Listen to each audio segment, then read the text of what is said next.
오늘 읽었던 잠언 15장 13절부터 17절까지 말씀을 통해서 마음이 즐거운 자라고 하는 제목으로 하나님 말씀 전하겠습니다. 요즘 우리 주변에는 여러 가지 일로 힘들어하시는 분들이 많이 있습니다. 몸과 마음이 아프신 분들도 계시고, 또 갑작스럽게 배우자가 돌아가신 분들이나 또 자녀들이 돌아가신 분들도 계십니다. 또 뭐 그런 일은 아닙니다만 실직을 하거나 사고가 나신 분도 계시고, 또 풀리지 않는 여러 가지 현실의 문제들 때문에 어려워하시는 분들이 많이 계십니다. 이렇게 여러 가지 어려운 일을 당할 때 보이는 사람들의 마음의 태도가 한 세 가지 정도로 달라지는데요. 어떤 분들은 이렇게 큰 어려움이 다가왔을 때 마음에 크게 낙심하는 분들이 있습니다. 그리고 막 원망하는 일이 생기는 분들이 계시거든요.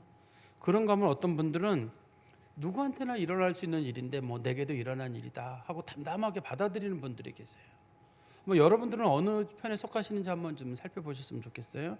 먼저 어떤 큰 어려움이 왔을 때 마음에 큰 낙심이 돼가지고 하나님 원망하고 세상을 원망하는 편에 속하신 것인지, 아니면 뭐 이런 일은 나한테만 있는 게 아니라 다른 사람도 겪는 일인데 내가 이거 겪을 수 있는 일이지 뭐 하고 담담하게 받아들이는 분들이 계시고, 또 어떤 분들은 도리어 이런 어려움이 켰을 때 지금까지 살아온 날이 참 고맙다, 그리고 도리어 하나님 앞에 감사하는 분들이 계세요. 그리고 그 일이 다른 사람이 아닌 내게 일어나는 것에 대해서 도리어 감사하는 분도 계십니다. 이제 고난에 처한 성도들, 여러 가지 어려움들이 있겠습니다만, 그런 고난에 처하신 성도들 중에서 특히 이제 하나님을 원망하시는 경우는 어떤 경우냐면, 왜 하필이면 나한테, 우리 집에 이런 일이 생겼는가 하는 문제고, 두 번째는 왜 하필이면 지금 이런 일이 우리 가운데 일어나느냐는 거예요. 하나는 하필이면 왜 나한테 일어나는 문제라고 하나고, 두 번째는 왜 하필이면 지금이냐는 건데, 그래서 우리가 이제 하나님 앞에 원망을 하는데 한번 곰곰이 생각해 볼 필요가 있을 것 같아요. 하필이면 나한테라는 말을 뒤집어서 말하면 뭐냐면, 다른 사람에게 이 일이 일어나야 되는데 라고 생각하는 거거든요. 그러면 다른 사람 누구한테 그 일이 일어나야 되나요 도대체? 우리가 볼 때 야, 저 사람에게 일어난 건 참 합리적이다, 나한테 일어나지 않고 저 사람한테 일어난 건 잘된 일이다라고 생각할 때 누구한테 그 일이 일어나면 야, 진짜 잘된 일이다 이렇게 생각이 들까요?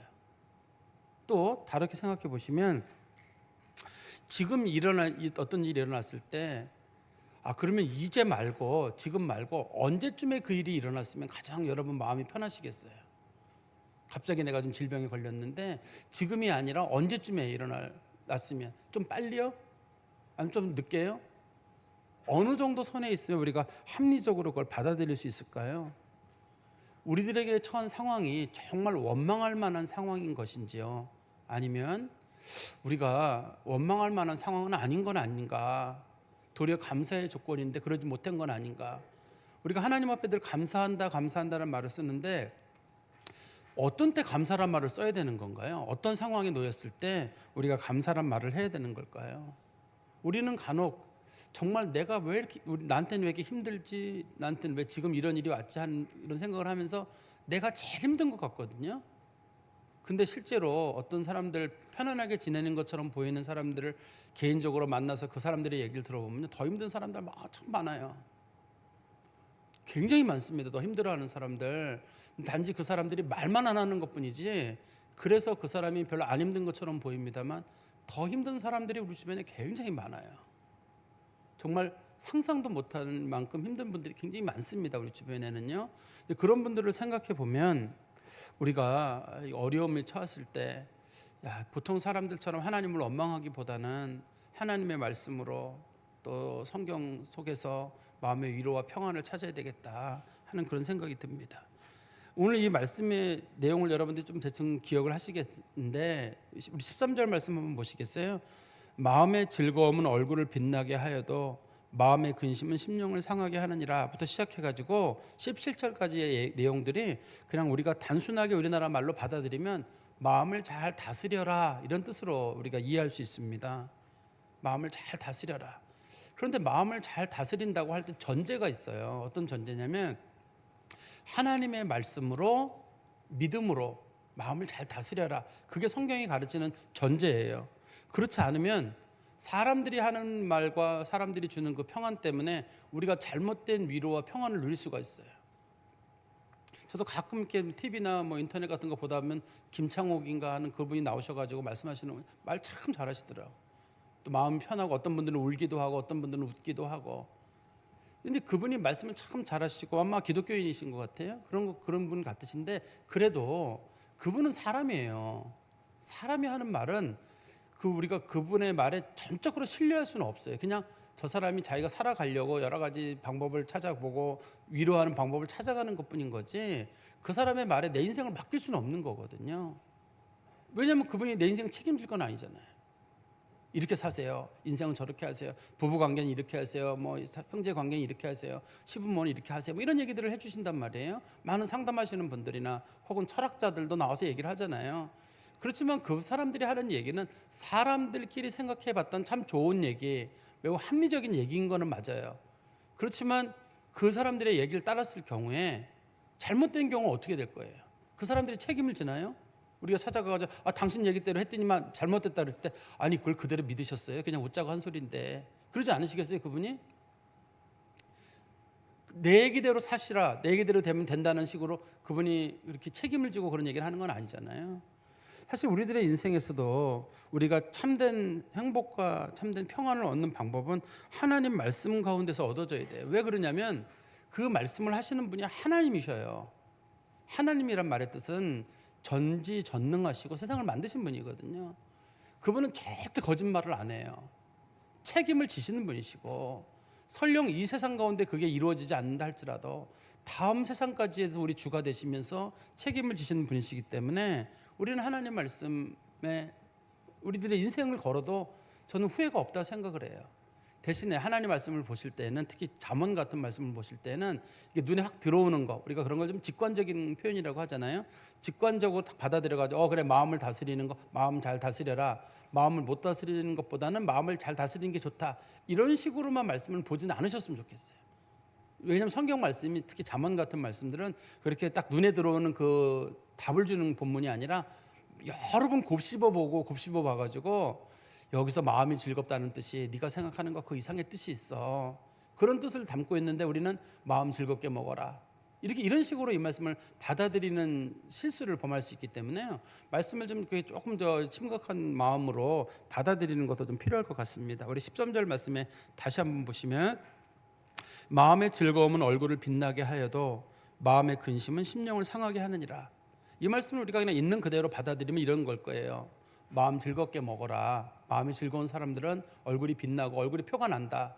그리고 마음에 근심이 있는 사람들은 결국 마음이 상하게 되고 나중에는 그 얼굴까지도 좀 상하게 된다. 근데 우리가 성경 말씀을 보다 보면 이렇게 비교를 하는 경우 이런 문장이야지 우리 속에서 우리가 이 본문을 이해하려면 이런 문장이 돼야 되거든요. 마음의 즐거움은 얼굴을 빛나게 하여도 마음의 근심은 얼굴을 상하게 한다. 이래 정상이죠. 그죠? 근데 여기서는 심령을 상한다 이렇게 하고 있거든요. 심령이란 말은 영혼입니다. 영혼 성경에서. 그러니까 이 말도 우리가 단순하게 쉽게 받아들여서 볼 수 있는 본문은 아닌 것 같아요. 그렇지만 그래도 요것에 주는 단순한 의미만 받아들인다 그러면 마음을 즐겁게 먹고 긍정적인 마음으로 세상을 살아가는 건 그것이 그렇지 않은 것보다는 훨씬 도움이 된다. 그런 뜻일 거예요. 그렇지만 또 조금 더 깊이 들어가 보면 이 마음에 근심이 생기게 되면 결국은 그 근심이 점점 커지게 돼요. 이 근심의 문제를 하나님과 관계 속에 풀지 않으면 그 근심이 점점 커져요. 그래서 이 영혼이 상할 정도로 상한다는 말의 뜻, 성경에 상한다는 말이 자주 나와요. 근데 성경에 나오는 상한다는 말은 하나같이 깨진다는 뜻이에요. 영어에 브레이크, 브로큰 이런 뜻이 있잖아요. 그런 것처럼 마음이 깨져가지고 스스로가 일어날 수 없는 상태를 마음이 상한다고 합니다. 성경에서는. 처음에는 그냥 마음의 근심이었는데 그걸 내가 가만 놔두잖아요. 그러면 그게 점점 커져요. 물론 어떤 것들은 세월이 지나면서 나아지는 것도 있는데 어떤 것들은 내 속에서 그 문제를 풀지 못하면 그게 커져가지고 심령이 상할 정도가 되고 나중에 보면 사람들이 보면 알아요. 당신 무슨 일 있어? 아니 얼굴이 왜 그래? 나는 특별히 말을 안 했는데 벌써 내 얼굴에 표가 나는 거예요. 그런가 하면 마음이 즐거운 사람들은, 긍정적으로 보는 사람들은 또 그 나름대로 당신 뭐 좋은 일 있어? 좋은 일 없어. 그런데 그걸 긍정적인 방향으로 잘 이겨냈기 때문에 얼굴이 빛나는 사람도 있다는 겁니다. 그래서 우리 잠언 17장 22절에 보시면 잠언 17장 22절입니다. 마음의 즐거움은 양약이라도 마음의 즐거움이 모든 걸 고치는 만병통치약 같은 역할을 한다는 거예요. 그러나 심령의 근심은 뼈를 마르게 한다. 성경에서는 이 심령 더 안쪽 부분을 뼈라고 하거든요. 뼈가 마른다고 하는데, 뼈가 마른다는 얘기는 정말 그 사람이 살기 어려운 지경까지 이른다는 얘기거든요. 마음의 근심과 걱정들을 잘 다스리는 것, 그것이 우리 그리스도인들에게 필요한 것이 아닌가 하는 생각이 듭니다. 14절 말씀해 보시면 명철한 자의 마음은 지식을 요구하고 미련한 자의 입은 미련한 것을 즐기느니라. 이제 이 어려움에 처했을 때 명철한 사람과 그렇지 않은 사람이 차이가 나요. 여기서 성경에서 명철한 사람이란 말의 뜻은 하나님의 뜻이 무엇인가를 분별하려고 하는 사람을 명철한 사람이라고 합니다. 성경에서는 그냥 똑똑하고 IQ가 높고 현명하고 뭐 그런 뜻은 아닙니다. 성경에서는요, 고난의 날을 당했는데 정말 지혜로운 사람들은 그 속에서 하나님의 뜻을 찾아요. 그렇지만 14절 뒤에 보시면 미련한 자의 입은 미련한 것을 즐기느니라. 미련한 자의 입이 미련한 걸 즐긴다는 말은 그 사람은 늘 원망한다는 뜻이에요. 고난의 날에 어떤 어려움에 처했을 때 늘 원망하는 마음을 갖는다는 겁니다. 물론 우리가 이제 긍정적인 마음을 갖고 즐겁게 사는 것도 좋아요. 좋은데 거기에 이제 하나님 말씀이 덧붙여지지 않게 되면, 하나님이 주시는 명철이 거기 덧붙여지지 않게 되면 그거 사실 우리들로 하여금 현실을 부정하게 만들고 회피하게 만든 겁니다. 정말 어려움이 왔어요. 그런데 잘 될 거야, 걱정하지 마, 이런 식으로 사람들이 잘못된 그냥 평안을 주게 되면 정말 중요한 일인데도 그냥 긍정적으로 너무 받아들이다가 문제를 일으킬 수도 있거든요. 그러니까 여기서 명철하다는 말을 단순하게 마음을 긍정적으로만 먹는 사람이 아니라 하나님에 대한 믿음과 하나님의 뜻을 잘 헤아리면서 하나님께서 그것을 내게 주신 데는 그만한 뜻이 있겠지, 하나님이 실수하지 않으시는 분이신데 하나님이 이걸 왜 줬을까. 정말 명철한 사람들은 그 속에서 하나님의 뜻을 찾아요. 정말 큰 어려움이 왔어요. 생각도 못하는 어려움이 왔는데 이 어려움의 문제를 나는 감당하기가 어려워요. 근데 이걸 하나님이 주시는 데는 그만한 뜻이 있지 않겠어요? 제가 처음에 세 부류의 분들을 말씀드렸잖아요. 어려움에 처하는 사람들 중에는 그 어려움 때문에 마음이 낙심해가지고 어떻게 살아야 되냐 하고 주저앉는 사람이 있고, 어떤 사람은 담담하게 받아들이는 사람이 있고, 어떤 사람들은 그래 뭐 여기까지 온 것도 감사한데 하고 도리어 마음을 감사의 마음으로 전환시키는 사람도 있거든요. 여러분들이 어떤 부류의 사람인지 한번 보시면 돼요. 그래서 우리가 그리스도인들 중에 정말 지혜로운 사람, 그 사람들은 하나님에 대한 믿음과 하나님의 성품에 대한 신뢰를 가지고 하나님의 뜻이 있는 줄 알고 하나님의 뜻을 묵상하는 거예요. 왜 주셨을까? 무슨 뜻일까? 하나님께서 하시는 데는 절대 실수가 없는데 왜 하나님 우리 가정 가운데 이런 일을 주시고 왜 나한테는 이런 걸 주셨을까? 그거를 고민하는 거예요. 그렇지만 거꾸로 미련한 사람이라고 불려지는 사람들은, 미련한 사람이란 하나님 믿지 않는 사람들, 마음에서 하나님의 뜻을 두기보다는 자기 스스로 판단하려고 사람들의 판단에 귀를 기울이는 사람들이 미련한 사람들이거든요. 잠언에서 그 사람들은 하나같이 하나님 원망하는 거예요. 하나님 원망하다 안 되면 사람 원망하고, 사람 원망하다 안 되면 세상 원망하고. 그러니까 하나님이 왜 나한테 이런 걸 주셨느냐 도대체. 그 다음에 내가 그 사람 만나가지고 어떻게 인생이 이 모양이 되고 정말 내가 왜 너 같은 사람 만나 이렇게 됐냐 해서 사람 원망으로 가고, 또 사람 원망까지 안 되면 시대를 원망하고 세상을 원망하고 온통 그런 쪽으로 우리들의 마음이 갈 때가 있거든요. 근데 그런 사람들은 하나님 앞에 감사하는 마음을 찾기보다는 도리어 원망하는 쪽으로 가기 때문에 마음속에서 좀처럼 감사나 하나님의 은혜에 대한 그런 마음이 없어요. 사실 지금까지 온 것만도 감사거든요. 우리가 정말 운이 좋은 겁니다. 여러분, 지금까지 살아있는 것만 해도 뭐 설교 시간에 운이라는 표현을 써서 그러는데 우리가 이해하기 좋은 표현으로 참 운이 좋은 사람이고, 거기다 더 세속적인 표현을 쓴다 그러면 참 재수 좋은 사람들이에요. 어려운 날들 다 지나고 여기까지 살아남아 있다는 것 자체가 참 여러분들 참 복을 받은 사람들이거든요. 그래서 우리가 하나님 앞에 감사하는 마음을 갖는 게 필요해요. 그런데 어떤 사람은 이 고난이 유익인 사람이 있어요. 어려움을 겪으면서도 하나님의 뜻을 찾아내고 더 발전된 사람이 있을 수가 있고, 어떤 사람은 고난이 독이 되는 사람이 있어요. 그 고난 때문에 자기가 무너져가지고 그것 때문에 마침내 죄를 짓는 일까지 생기거든요. 그래서 다시 한번 성경 말씀에 가보시면 15절에 고난 받는 자는 그날이 다 험악하나 마음이 즐거운 자는 항상 잔치하느니라. 이 말을 쉽게 우리나라 말로 바꾸면 이런 거예요. 고난 받는 자는 그날이 다 험악하지만 고난 받는 날에도 마음이 즐거운 자는 항상 잔치한다. 이런 뜻입니다. 이 말의 뜻이요. 두 개를 대조하고 있는 본문은 아니거든요. 그때 여기 본문에서 고난 받는 자는 그날이 다 험악하다. 사실 이 고난이라는 말과 험악이라는 말이 연결이 덜 되거든요. 원래 이 험악이라는 말의 뜻은 좋다는 말의 반대말이에요. 우리가 좋다는 말이 영어로 굿이라고 하잖아요.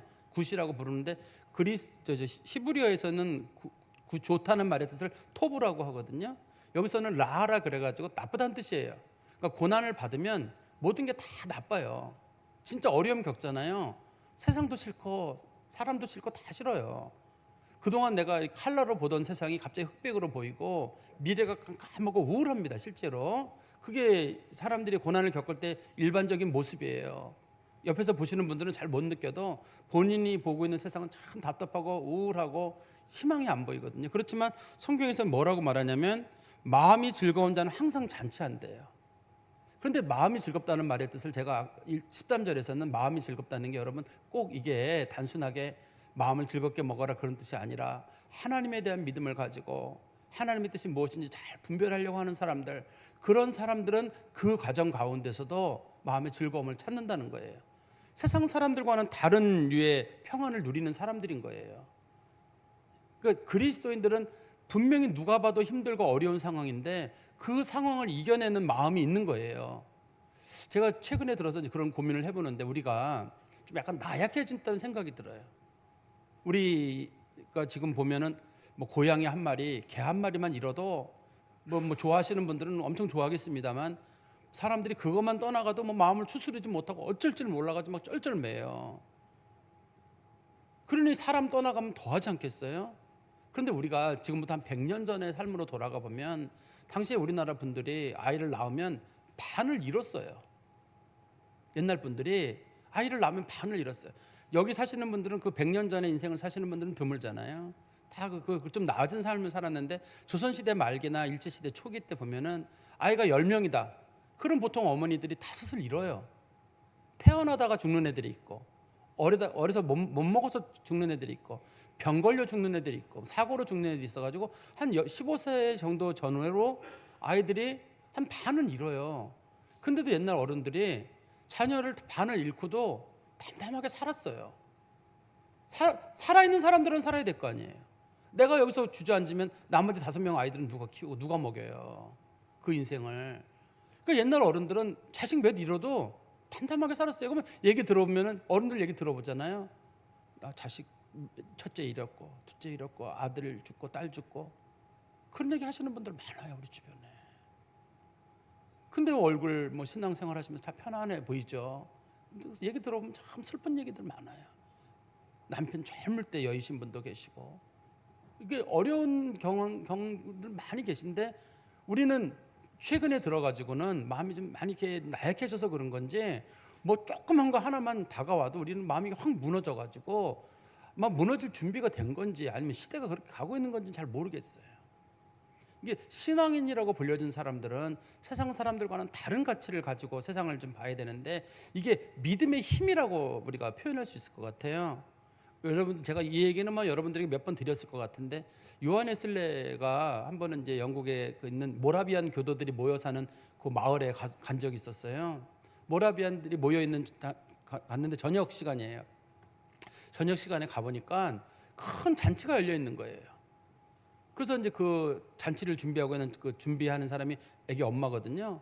그 젊은 여자한테 물어봤어요. 무슨 좋은 일 있나 했더니 엄마가 신이 나가지고 하는 말이 우리 애가 오늘 아침에 죽었어요. 하나님 나라에 간 걸 축하하려고 우리 친인척들 주변 사람들 다 모아가지고 내가 음식을 차렸어요. 요즘 같으면 상상도 못할 일일걸요. 근데 신앙의 사람들이 그걸 했어요. 그 사람만 한 게 아닙니다. 신앙의 사람들이 그걸 했어요. 믿음으로 이겨낸 거예요. 만약에 그때 그런 거 못 이겨냈다 그러면 나머지 자식들, 옛날 사람들 자식 많이 낳았거든요. 영국 사람들 그 시대에 보통 요한 웨슬레 엄마의 21번째 아들인가 그러거든요. 자식을 그렇게 많이 낳았어요. 옛날 사람들이. 그러면 그 자식 하나 잃었다고 해가지고 20몇 명을 그냥 내팽겨 치나요? 하나는 가는 건 가는 거고 남은 사람들은 또 살아야 될 거예요. 근데 이 사람들이 그걸 믿음으로 이겨내가지고 그걸 가지고 잔치를 베푼다.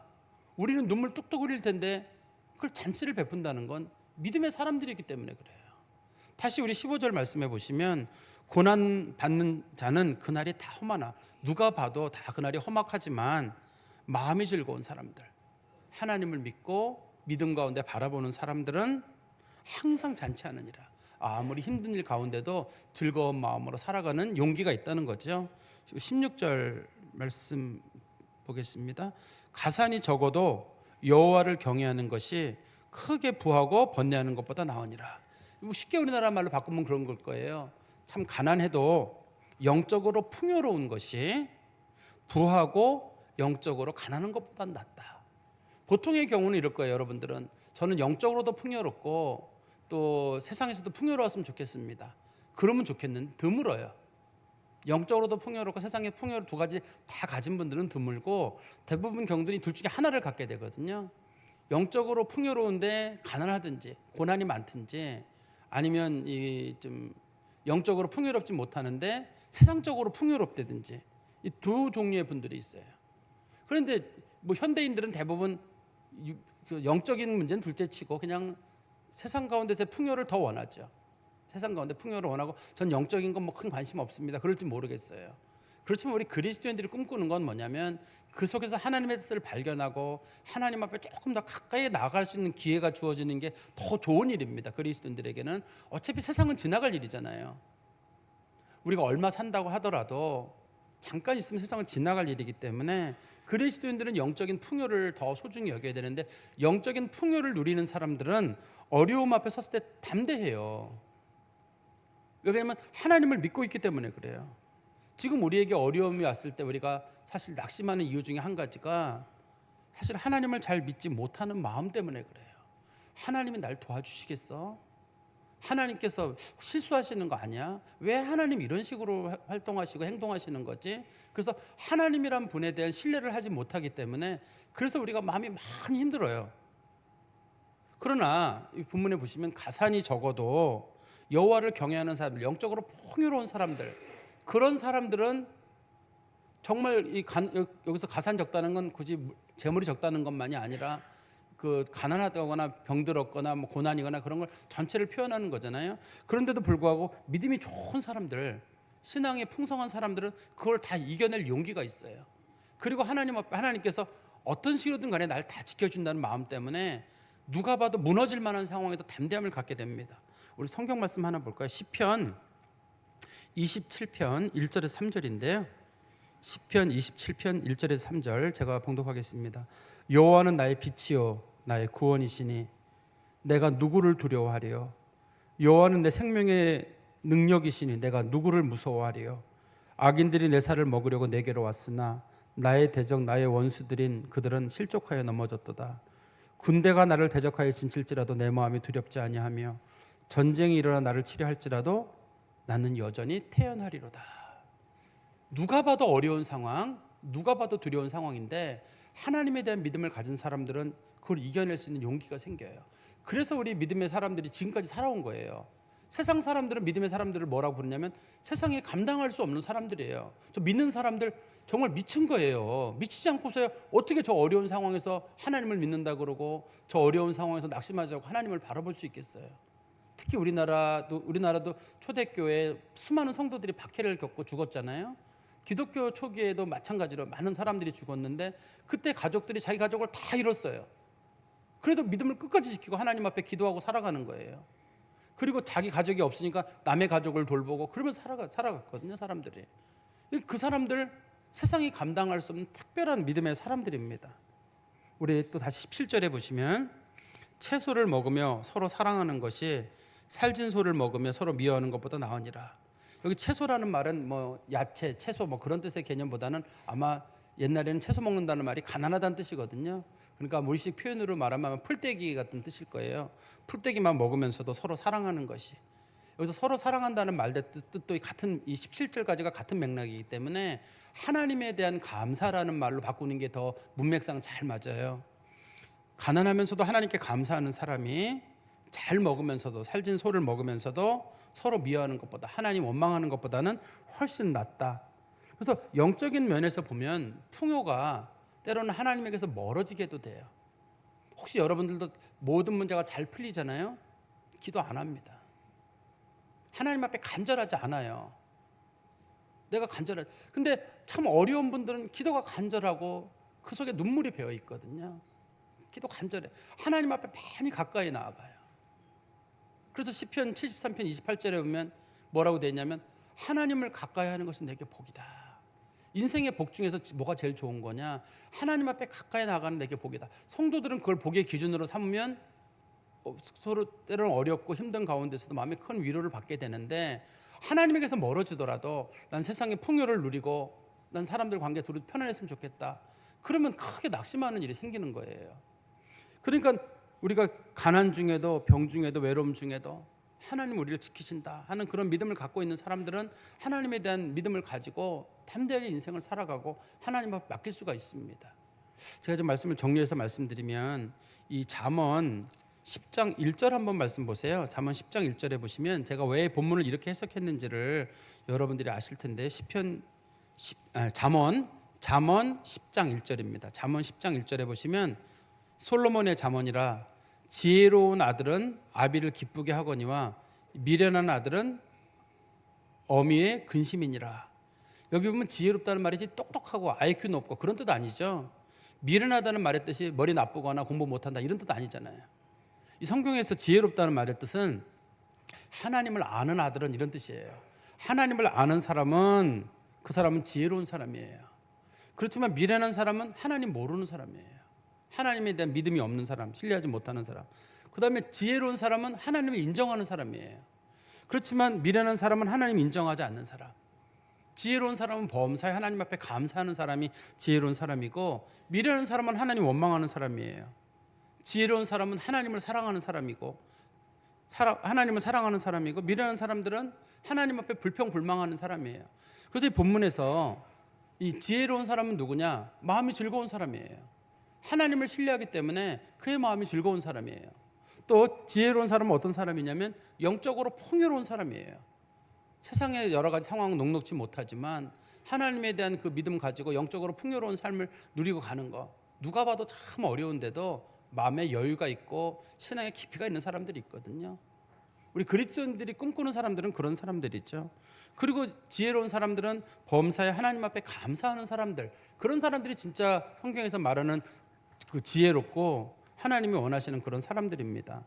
그렇기 때문에 우리가 하나님 앞에 진심으로 감사하고 하나님을 인정하고 사는 마음이 우리 가운데 꼭 필요해요. 그러려면 우리들의 믿음을 다시 한번 살펴볼 필요가 있어요.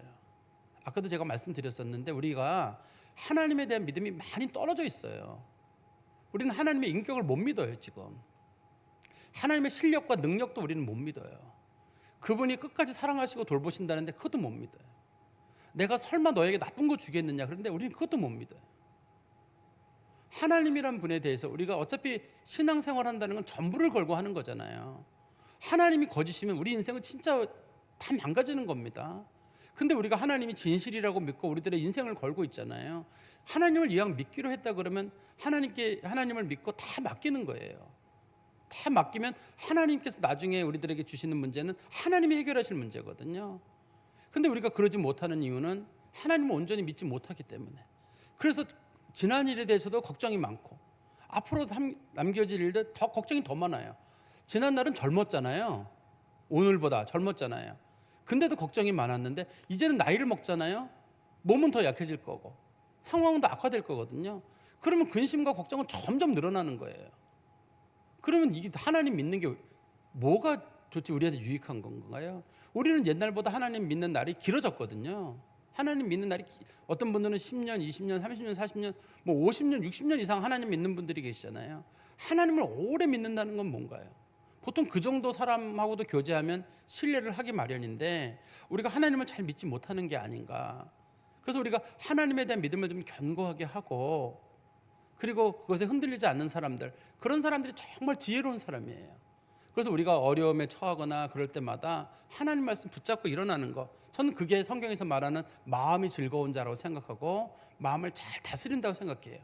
하나님의 말씀으로 위로를 삼고 하나님의 말씀으로 즐거움을 삼는 경우죠. 우리 성경 말씀 하나만 보고 마칠까요? 누가복음 12장 22절에서 29절입니다. 누가복음 12장 22절에서 29절. 이 말씀은 마태복음에도 나오는데요. 제가 좀 누가복음 말씀이 조금 오늘 본문하고 맞을 것 같아서 누가복음 말씀을 인용합니다. 누가복음 12장 22절에서 29절까지. 또 제자들에게 이르시되 내가 너희에게 이르노니 너희 목숨을 위하여 무엇을 먹을까 몸을 위하여 무엇을 입을까 염려하지 말라. 목숨이 음식보다 중하고 몸이 의복보다 중하니라. 까마귀를 생각하라. 심지도 아니하고 거두지도 아니하며 골방도 없고 창고도 없으되 하나님이 기르시나니 너희는 새보다 얼마나 더 귀하냐. 또 너희 중에 누가 염려함으로 그 키를 한 자라도 더할 수 있느냐. 성경에서 누가 염려함으로 키를 한 자라도 더할 수 있냐는 말의 원래 뜻은 너희들의 생명 죽고 사는 문제 너희들이 할 수 있더냐, 그런 뜻입니다. 원래 키라는 표현보다는 생명과 관련된 거거든요. 그래서 너희들이 걱정한다고 죽고 사는 문제 니들이 해결하겠느냐, 해결하지 못하지 않느냐는 거죠. 26절입니다. 그런즉 가장 작은 일도 하지 못하면서 어찌 다른 일들을 염려하느냐. 백합화를 생각하여 보라. 실도 만들지 않고 짜지도 아니하느니라. 그러나 내가 너희에게 말하노니 솔로몬의 모든 영광으로도 입은 것이 이 꽃 하나만큼 훌륭하지 못하였느니라. 오늘 있다가 내일 아궁이에 던져지는 들풀도 하나님이 이렇게 입히시거든 하물며 너희일까 보냐. 믿음이 작은 자들아, 너희는 무엇을 먹을까 무엇을 마실까 하여 구하지 말며 근심하지도 말라. 성경에서는 이렇게 우리들에게 믿음 잘 갖추고 말씀의 위로를 받고 하나님을 신뢰하라고 말씀하고 있습니다. 이 말씀을 좀 마음에 잘 두셔서 여러 가지 상황이 이해가 안 될 때 많잖아요. 답답할 때가 있고 미래가 보이지 않을 때가 있어요. 그럴 때도 하나님에 대한 믿음을 가지고 하나님 알아서 하신다, 하나님 해결하신다는 마음으로 마음을 잘 추스르시기를 간절히 소망합니다. 기도하겠습니다. 하나님 아버지, 주님 안에 감사합니다. 주께서 주신 말씀으로 저희들의 마음의 위로를 삼게 하시고 저희들의 많이 떨어진 믿음 다시금 세워주시고 하나님에게서 멀어진 저희들의 신앙의 관계들 다시금 하나님을 더욱 가까이 하는 기회가 될 수 있도록 은총을 베풀어 주시옵소서. 지나고 보면 지금까지 살아온 날들도 참 감사합니다. 하나님께서 베풀어 주신 은혜로 지금까지 살아왔고 그 하나님께서 끝날까지 우리를 또한 지키시리라 믿습니다. 하나님의 선하심을 믿고 끝까지 믿음의 경주를 잘 할 수 있도록, 그래서 영원한 하나님의 나라에서 하나님 앞에 칭찬받는 성도들이 되게 하여 주시옵소서. 예수 그리스도의 이름으로 기도하옵나이다. 아멘.